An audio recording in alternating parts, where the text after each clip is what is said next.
Bapak, Ibu, dan saudara yang terkasih dalam Tuhan Yesus Kristus, setiap kali mengingat akan hari kelahiran kita atau saya pribadi, saya diingatkan bagaimana Daud mengingat akan kejadiannya sejak awal mula di buah kandungan ibu, di dalam kandungan ibu.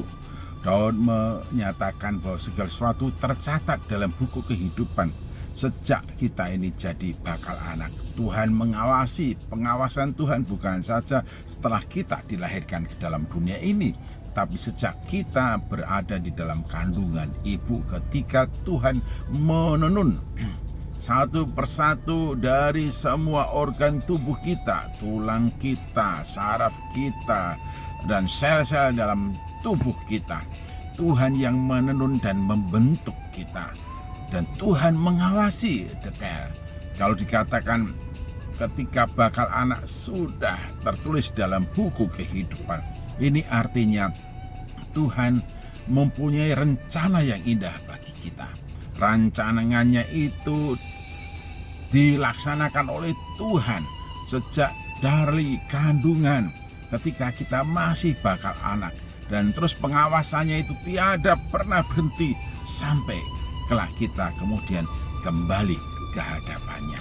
Nah, ketika Daud mengingat akan hal itu, betapa dahsyat kejadian dirinya di dalam tempat yang paling tersembunyi mungkin, itu di dalam kandungan ibu itu tidak bisa dilihat dengan mata, tetapi Tuhan bekerja dan berkarya membentuk kita di hari lepas hari sampai kita memiliki kelengkapan tubuh kita, anatomi kita ini hingga pada saat persalinan.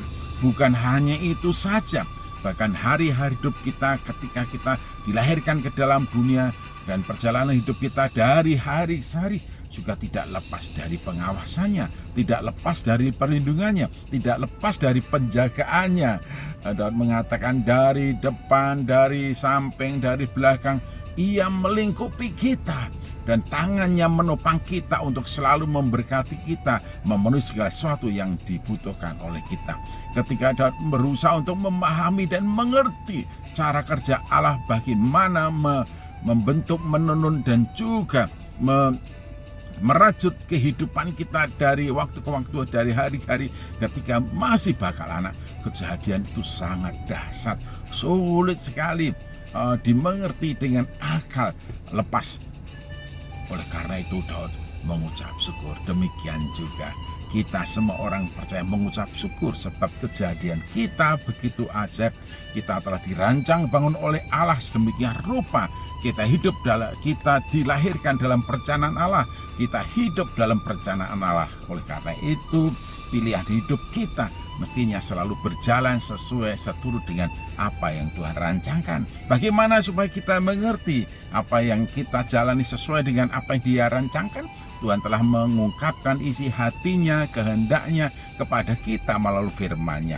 Oleh karena itu, seraya mengingat pada saat kita dilahirkan, hari kelahiran kita, pada saat kita dibentuk dari kandungan ibu kita, di mana Tuhan selalu mengawasi dan memperhatikan semua kejadian hidup kita, maka marilah kita merenungkan firman Tuhan, karena segala kehendaknya dinyatakan kepada kita melalui firman-Nya. Supaya apa? Supaya kita mengerti dan kita menjalani hidup sesuai dengan rancangannya.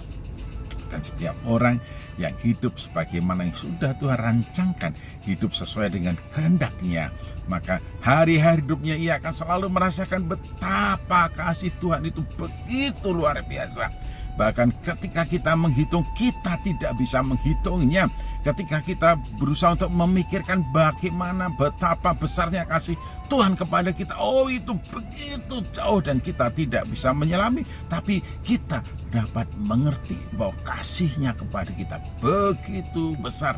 Haleluya, puji Tuhan. Selalu mengucap syukur kepada Tuhan Yesus Kristus menjadi bagian dari hidup kita, karena kita dirancang bangun oleh Dia. Dalam peristiwa kehidupan dari hari ke hari, kita ditopang oleh Dia, dan Ia juga yang telah mempersiapkan dan akan membawa kita kepada kemuliaan yang abadi. Dan kemuliaannya itu telah ditanamkan di dalam diri hidup kita kalau kita hidup sesuai dengan kemauannya, sesuai dengan kehendak-Nya. Tuhan Yesus Kristus memberkati kita. setiap kali mengingat peristiwa kelahiran kita pasti akan selalu mengucap syukur kepada Tuhan. Haleluya.